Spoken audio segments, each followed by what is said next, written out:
everyone. Today I will be sharing about the day that I went in for the breast exam with the OB-GYN.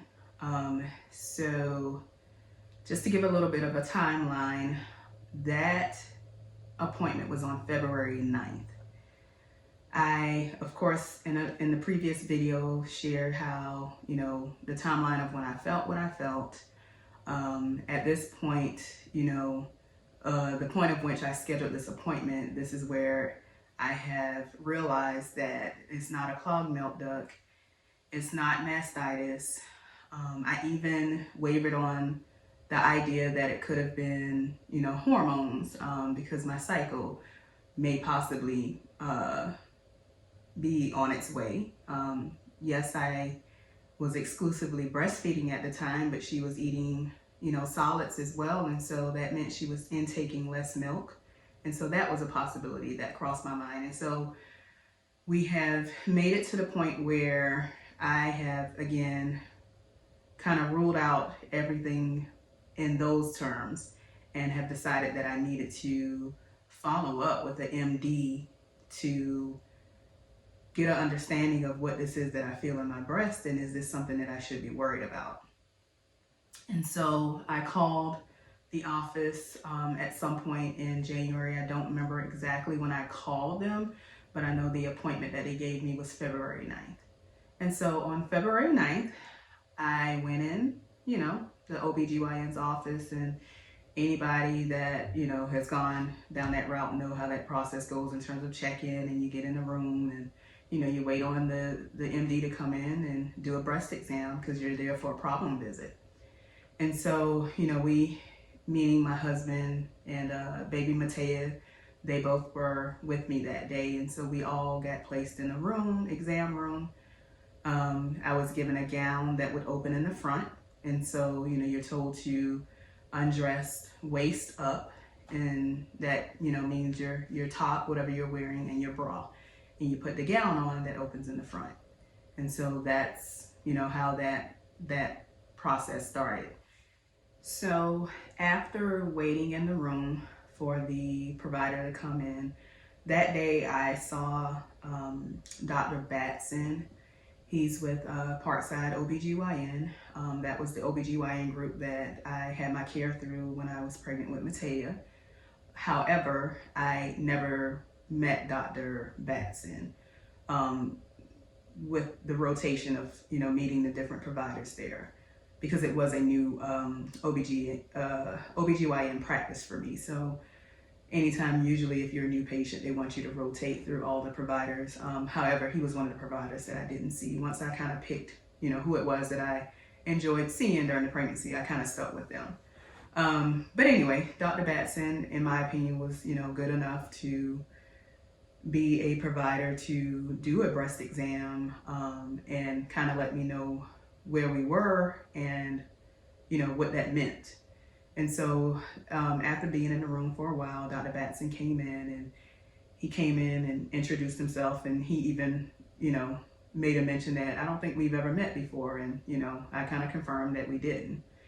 And so he just kind of went through, the normal script in terms of, well, tell me what brought you in today. And so I went through that, script with him in terms of, okay, well, one night after nursing, this is what I felt. At this point, I do not feel like it's a clogged milk duct, mastitis, or anything that's hormone related. However, I'd like to have your opinion of what you think it is. And so after going through, the little background that he needed, he felt like it was time to go ahead and do the exam. And so they had me lie back on the table, and he came around to my left side and, basically told me to tell him when he got to what it was that I was feeling. And so I heard him say it, but in my mind, I decided immediately that I wasn't going to say anything when he got to the area. I wanted to see if it was something that he could feel on his own. In that time frame, I think I was thinking maybe if he didn't feel it, then maybe it wasn't real. That possibility kind of crossed my mind. Maybe I was overreacting and it was normal breast tissue and it was nothing to worry about if he didn't feel it. Another thought process that crossed my mind was, well, what if he doesn't feel it, but I know that I felt it? Well, that's a little scary as well, because there's so many women who rely on their once a year annual for their provider to pick up something if it is something there. And so the idea that he may not pick it up, that's a little scary as well. And so that is definitely something that's significant for you ladies that are out there, anyone that watches this video, especially those of us that are under the age of 40 who have not started getting mammograms yet. Because, and I know that there are women that's out there that's 40 and over who may have had unreliable mammograms, or even under 40. I mean, any woman that's out there that has had a unreliable mammogram can probably have a whole different story to tell from their experience side of it. I can only speak on my experience side, and so mine, it literally goes just to the breast exam from your OB-GYN. Know your breast, and do not rely on just that once a year breast exam and for your provider to catch something if it's there. You need to know your breast because it can be easily missed. And so going back onto that day, so again, he asked me to let him know when he got to the area. I decided I wasn't going to let him know. And so I let him, feel around. And he felt around in the normal pattern that any provider has ever, done, because they, they start close to the nipple and do that circular motion going around the breast until they get to the outer region. And at this point, he had been under my armpit, and so he missed the area where I felt what I felt, because when I talk about what I feel, it's more so in this area of my breast. And so during his exam, he had gone all the way around, came to this area, and had still gone all the way around past it. And so he's kind of under the arm area. And so at that time, that's when I said, "Oh, you asked me to tell you when you got to the area." And he said, "Oh, did I miss it?" And I was like, "Yeah, actually you did." And he said, "Well, just, can you put my hand where it is, where you're feeling what you're feeling?" And so I redirected his hand back, to this area of my breast. And at that moment, that's when he said, "Oh, okay, yeah, I do feel that." So he felt around it for a little while and then said, "Okay, you could cover back up and get up and sit up on the table." And so he said, "I feel like we should order an ultrasound at this point.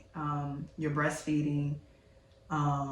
And I don't even know if he explained it at that point. I think I actually asked. I did ask. I said, "Well, why ultrasound as opposed to a mammogram?" And he said his reasons was because I was still breastfeeding, still lactating. He wanted to minimize the radiation. He wanted to minimize the radiation. And so I said, "Okay." And so I asked at that point too, I said, "Well," because it seemed like he was kind of wrapping up, like, "We'll order an ultrasound. The scheduling department will be in contact with you to set that up. You will know your results that day." So that was, definitely a plus with the ultrasound in my mind. Okay, well, at least I'll know that day. And then it seemed like he was more so wrapping up to head out the room. And at that point, I said, "Well, let me ask a question based off of what you feel. And I know you do this every day. Based off of what you feel and what you felt in the past, what do you think this is?" And so his response was, "I don't think it's cancer or anything, but, it's hard to say without having any type of further testing done, images to rule that out. But, I don't think it's cancer." And, in that moment, that was like music to my ears, because I didn't want it to be cancer. Definitely didn't want it to be cancer. So for him not to think it was, it kind of gave me a little false sense of reassurance. Just for a little while, not long, but it did. And so, we left out of there. And well, before we even left out, he left out the room first and just kind of said good luck and went on about his way. And so I remember sitting on the table looking at my husband like, okay, good luck. Not quite the exiting phrase that I was looking for. I don't know if I was looking for something more on the lines of, try not to worry. Don't diagnose yourself before you have testing done. I don't know. I know that I was looking for a little more than good luck, and it bothered me. The good luck part bothered me for a while, to the point where I made a mention to my sister who was visiting that day or a couple of days later. Like, that's how much it just really bothered me that he was just like, good luck, and left out the room. But I mean, he's moving on with his day. It wasn't anything that was too significant for him. Not to say that he's a bad MD. I'm sure he's amazing. And it probably was just that we didn't have a relationship, because going back to the point of, I had never saw him during my pregnancy. So I'm sure that's probably all that was. But again, for me, on the patient side of it, it was not comforting at all. It was not reassuring. But it is what it is. It was nothing that was going to stop what was going to happen next, or make me be in a position to where I was going to break down and give up all hope in that moment. It wasn't that bad, but I think I could have used a little more than a good luck at that point. But it is what it is. And so, yeah, we left out of there after, he exited. I put my bra and my shirt back on, and we left out of there, out of the appointment, and just kind of went on about our day, with the idea of knowing that someone was going to call to schedule the ultrasound appointment. And so later that day, I did get that call, and that appointment was scheduled for March 8th. And so, we knew that within about a month, we would have the answer, or at least more answers, about what it was that I discovered in my left breast and what would happen next. But we went on with our day, and that's it. So anyone who has joined in so far, to follow me on this journey, I just like to say thank you, welcome. Again, it is something that I'll continue to share about. My next video will be about the day that I went in for the ultrasound appointment. And so thank you for following along. Thank you for listening to this story. I'm tracking everything as it happened for me. And so this timeline will be as accurate as possible during this process. And again, the significance of this video is, women, know your breast. Know your breast. Don't just rely on your mammogram. Don't just rely on your provider. Because again, things could be off a little bit, and you could feel something that they don't feel, and you could feel something that the image doesn't pick up. So know your breast. Anyway, like, comment, share, hit the subscribe button, and continue to follow me on the journey as I share how I become an overcomer for breast cancer. Thank you guys. God bless.